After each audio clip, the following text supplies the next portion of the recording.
नमस्कार, मैं हूँ मधु। आप देख रहे हो मेरा यूट्यूब चैनल बगिया की महक। तो आज हम लीची का प्लांट तैयार करेंगे, और वो भी जो लीची हम मार्केट से लेके आते हैं उसमें जो गुठली होती है वही इनके सीड्स होते हैं। तो उन्हीं सीड से हम लीची का प्लांट तैयार कर सकते हैं। मैंने ये प्लांट्स ऐसे ही तैयार किए हैं। तो अब जो आने वाली सर्दी है उस समय ये डोरमेंसी में चले जाएंगे, और मिड जनवरी के बाद फिर इनमें नई ग्रोथ शुरू हो जाएगी। तो उस समय जो पाले वाली सर्दी पड़ेगी उस वक्त इनको बचाना पड़ेगा। छत के नीचे रखूँगी उस समय मैं, ताकि ये फोग से बचे रहें।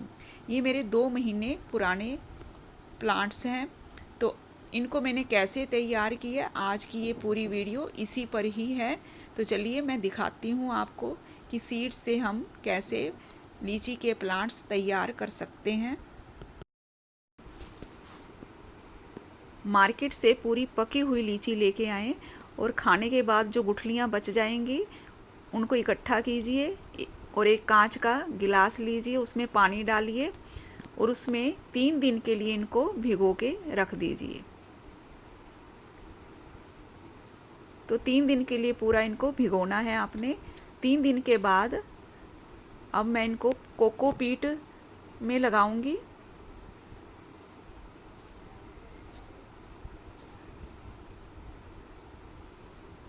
तो ये सीडलिंग बास्केट है, इसमें मैं इनको ग्रो करूंगी।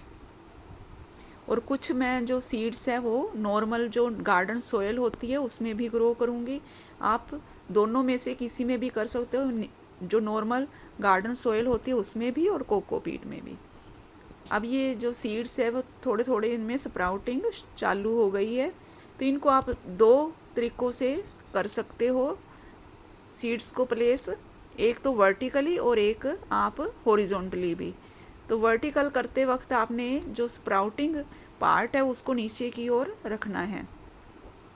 तो इस प्रकार हम ये सारे सीड्स इनमें लगा देंगे।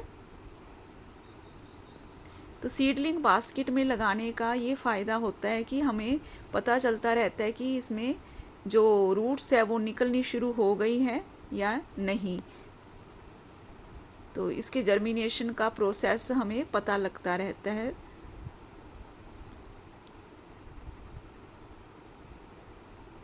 तो अब ये जो कोकोपीट है वो हमेशा मॉइस्ट रहनी चाहिए। अगर गार्डन सॉइल में भी आप लगा रहे हो तो तब भी पूरी मॉइस्ट रहनी चाहिए, कभी भी सूखनी नहीं चाहिए। अगर सूख जाती है ये कोकोपीट या गार्डन सॉइल तो ये जो सीड्स है वो ख़राब हो जाएंगे। तो इसका आपको हमेशा ही ख्याल रखना पड़ेगा, ये मिट्टी हो या कोकोपीट हो हमेशा मॉइस्ट रहे। अब ये 20 दिन के बाद का रिज़ल्ट है। तो कुछ सीड्स ग्रो हो गए और कुछ नहीं हुए हैं। तो इसलिए बहुत सारे सीड्स लगाए, क्योंकि सारे सीड्स ग्रो नहीं हो पाते हैं। और ये पूरा 1 महीने के बाद का है। तो ग्रोथ जो है वो अच्छी चल रही है। और ये जो मैंने गार्डन सोयल में सिंपल पॉट में ही सीड लगाया था एक, वो भी देखिए बहुत ही बढ़िया चल रहा है। इसकी ग्रोथ तो बहुत ही अच्छी चल रही है। और एक मैंने इसमें 3 इंच वाले पॉट में लगाया था, इसमें भी सीड ग्रो हो गया है, ये भी अच्छा चल रहा है।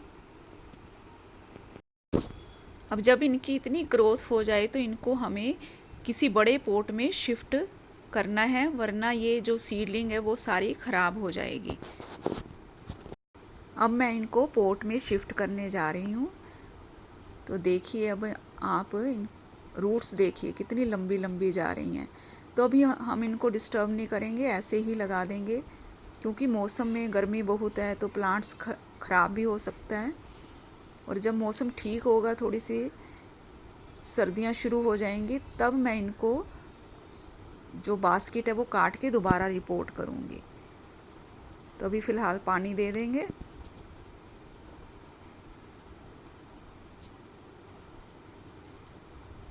और दूसरे में देखिए इसमें भी काफ़ी लंबी लंबी रूट्स आ रही हैं। तो निकल नहीं रहा अभी ये, तो इसको ऐसे ही हम लगा देंगे।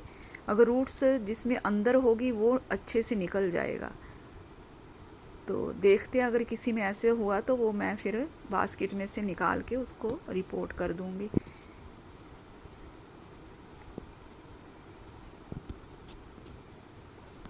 अब पूरा ये हफ्ते के बाद का है, तो इसमें सब में अच्छी सी ग्रोथ शुरू हो गई है। तो जो ये तीसरा पोट अभी मैं दिखाऊंगी आपको, तो उसमें मैंने बास्केट काट दी थी, तो क्योंकि इसकी जो रूट्स थी वो अभी छोटी थी। तो ये भी अच्छे से चल रहा है। तो आज की ये वीडियो यहीं पे मैं ख़त्म करती हूँ। फिर मिलेंगे किसी और नए टॉपिक पर। तब तक के लिए नमस्कार।